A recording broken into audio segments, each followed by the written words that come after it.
Telugu Desam party రాష్ట్ర కార్యదర్శిగా నియమితులైన వాసిరెడ్డి యేసుదాసును టీడీపీ నాయకులు నురుకుట్టి వెంకటేశ్వరరావు, రూరల్ ఎమ్మెల్యే అభ్యర్థి పంతం నానాసి తదితరులు ఆత్మీయంగా కలిసి శుభాకాంక్షలు తెలియజేశారు.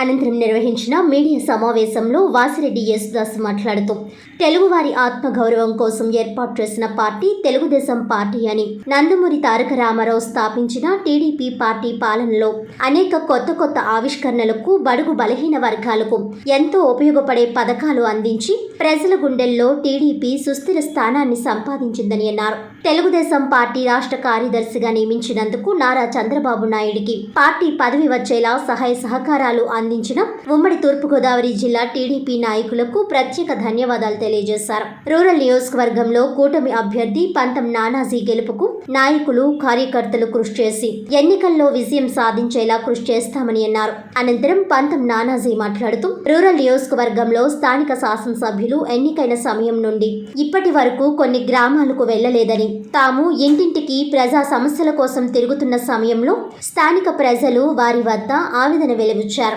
రూరల్ నియోజకవర్గంలో మౌలిక సదుపాయాలు కల్పించడంలో పూర్తిగా స్థానిక శాసనసభ్యులు వైఫల్యం చెందారని ఆరోపించారు. రాబోయే కూటమి ప్రభుత్వంలో ఇటు సంక్షేమ పథకాలు అమలు చేస్తూ అటు రాష్ట్రాన్ని అన్ని రంగాల్లో అభివృద్ధి చెందేలా ప్రభుత్వం పనిచేస్తుందన్నారు. ఈ కార్యక్రమంలో టీడీపీ నాయకులు, జనసేన నాయకులు, కార్యకర్తలు తదితరులు పాల్గొన్నారు. రాజకీయ జీవితంలో మామూలుగా సీట్లు ట్రై చేసుకోవడం అన్నది ప్రక్రియలో భాగం. అనేక సందర్భాల్లో నేను కూడా 4 సందర్భాలు 3 సందర్భాల్లో నేను కూడా అలా ఫెయిల్ అయినటువంటి వ్యక్తినే.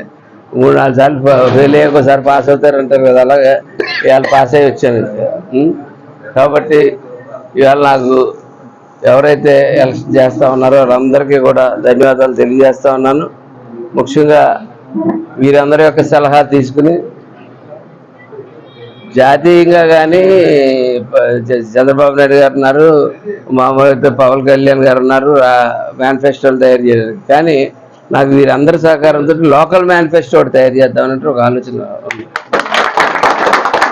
ఎందుకంటే గత 5 సంవత్సరాలుగా స్థానికేతడికి ఎమ్మెల్యేగా ఉండడం వల్ల ఏం జరిగింది ఏంటంటే స్థానిక ప్రాబ్లమ్స్ తెలియవు, ఆ ఇబ్బందులు తెలియవు.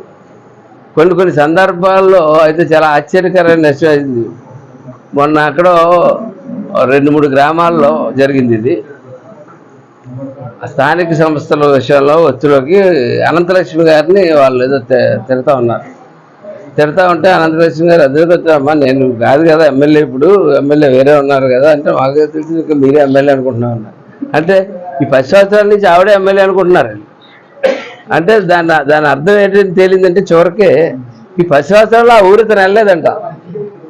ఎవరైతే నగ్గినటువంటి ఎమ్మెల్యే ఆ ఊర్లో వెళ్ళకపోవడం వల్ల దానివల్ల ఈవిడ ఎమ్మెల్యేకు నీవు తిడుతున్నారు. కాదమ్మా ఇలా జరిగింది, మధ్యలో మేము తెలుగుదేశానికి ఓటేసాం కదా అన్నారు. మీరు తెలుగుదేశానికి ఓటేశారు కానీ మళ్ళీ పక్క ఊర్లో ఎవరు వేసారు, దానివల్ల ఓడిపోయింది. ఏంటంటే అలాంటి మంచి వాడు ఉన్నాడంటే సంగతి వాళ్ళకి తెలియదు అన్నారంటే ఎంత గొప్ప పరిపాలన ఇచ్చాడో మీరు దాన్ని బట్టి ఆలోచించవలసింది కోరుతా ఉన్నాను.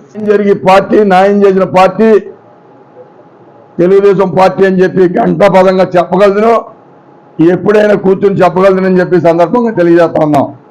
రిజర్వేషన్ విషయంలో కానీ, సంక్షేమ విషయంలో కానీ, అభివృద్ధి విషయంలో కానీ తెలుగుదేశం పార్టీ పనిచేసింది. ఇప్పుడు దానికి తోడు పవన్ కళ్యాణ్ గారు, నరేంద్ర మోడీ గారు కలిసి ఈ రాష్ట్రాన్ని, చీకట్లో పోయిన రాష్ట్రాన్ని వెలుగులో తీసుకురావాలనే ఒక మంచి ఉద్దేశంతో ముగ్గురు కలిగిక ఈ రాష్ట్రంలో 140 ఎమ్మెల్యే సీట్లు, సుమారు 20-23 ఎంపీ సీట్లు వస్తాయని ఇంటెలిజెన్స్ రిపోర్ట్ ఉంది. దానికి ప్రజలందరూ కూడా చూస్తూ ఉన్నారు. ఎప్పుడు ఎలక్షన్ వస్తుంది ఓటేద్దామని అన్ని వర్గాలు చూస్తున్నాయి, అన్ని కులాలు చూస్తున్నాయి, అన్ని మతాలు చూస్తున్నాయి.